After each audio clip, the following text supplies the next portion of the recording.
네, 안녕하세요. 한국전력 가장 이도저도 아닌 주식입니다. 여러분 주식 투자하실 때 진짜 중요한 게 뭐냐면 얘가 A 섹터 주식인지 얘가 B 섹터 주식인지 확실한 컬러를 갖고 있어야 돼요. 그래야 나중에 어떤 뉴스가 나오잖아요. 호재가 나오는데 오늘 같은 경우도 이제 원전 뉴스가 나왔거든요. 그럼 원전 주식이면 원전 뉴스에 맞춰서 올라가야 돼요. 근데 한국전력은 원전 종목이 오를 때 같이 반응을 줬던 종목이죠. 근데 완벽한 원전 종목은 아닙니다. 그렇다면 실적 종목이냐? 실적이 좋아서 여태까지 올랐냐? 그것도 사실은 아니에요. 최근에 실적이 개선된 건 맞아요. 그래서 실적이 개선되고 그리고 원전 이슈가 있으면서 현금 흐름이 상대적으로 좋아졌습니다. 이전에 비해서 이제 적자를 좀 벗어나는 거죠.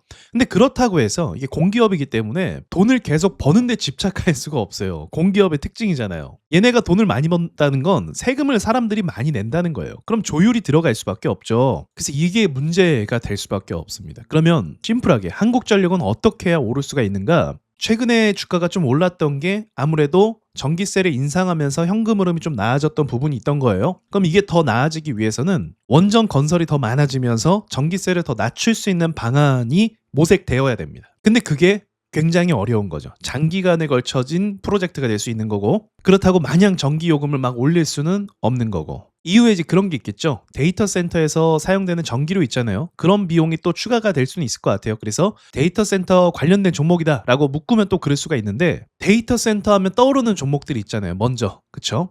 AI 컴퓨팅 이런 종목들이 떠오르고 전기가 먼저 떠오른단 말이에요. 그러니까 그것도 이도저도 아닌 거예요. AI 데이터 센터다 뭐 짓겠다라고 하면 먼저 떠오르는 게 건설주일 수도 있고 그리고 원전 종목일 수 있고 그리고 전기 종목일 수 있고 반도체 종목이 될 수가 있거든요. 근데 안타깝게도 한국전력은 그게 다 지어지고 나서 전기가 이제 많이 쓰게 될 거야 라고 하면 그때서야 이제 후발주 형식으로 올라갈 수 있다는 거죠. 근데 그게 꼭 나쁜 건 아니지만 결국은 뭐예요? 너무 늦게 반영한다. 이게 단점이라고 볼 수가 있어요. 그러니까 제가 한국전력에 대해서만 안티처럼 이야기하는 게 아니고 그냥 주어진 현실을 말씀을 드리는 거죠. 그럼 얼마 전에 왜 이렇게 올랐냐? 이런 상승은 어떻게 해석할 수가 있는가? 여러분 이때 한국 시장 미쳤던 때였습니다. 국장이 너무나 좋은 상황이었기 때문에 저평가라고 판단되는 종목들의 매수세가 막 몰려들었던 그 시점이에요. 그러니까 이 상승은 세력의 매집이라고 보기도 하거든요. 하지만 어느 정도는 그냥 얻어 걸렸다. 다른 종목들이 엄청 많이 오르잖아요. 그러면 못 오른 종목에 대해서 야 이거 저평가 아니야 하면서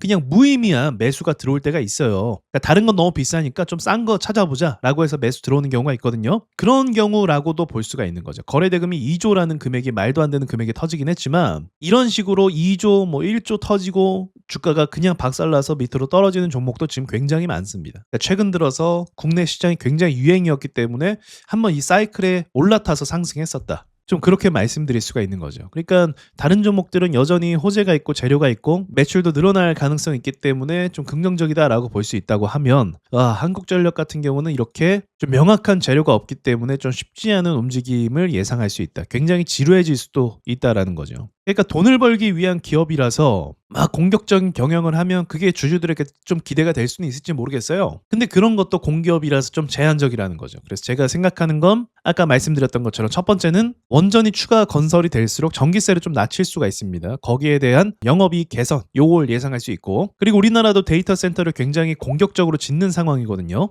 그래서 데이터 센터를 짓고 나면 전기를 아무래도 더 많이 쓸 거 아니에요? 그렇다면 거기에 대한 이익 증가가 좀 예상이 될 수 있습니다. 그러니까 재료가 아주 없는 건 아니에요. 하지만 먼저 떠오르는 이런 것들에 비해서는 뒤처지는 것도 맞습니다.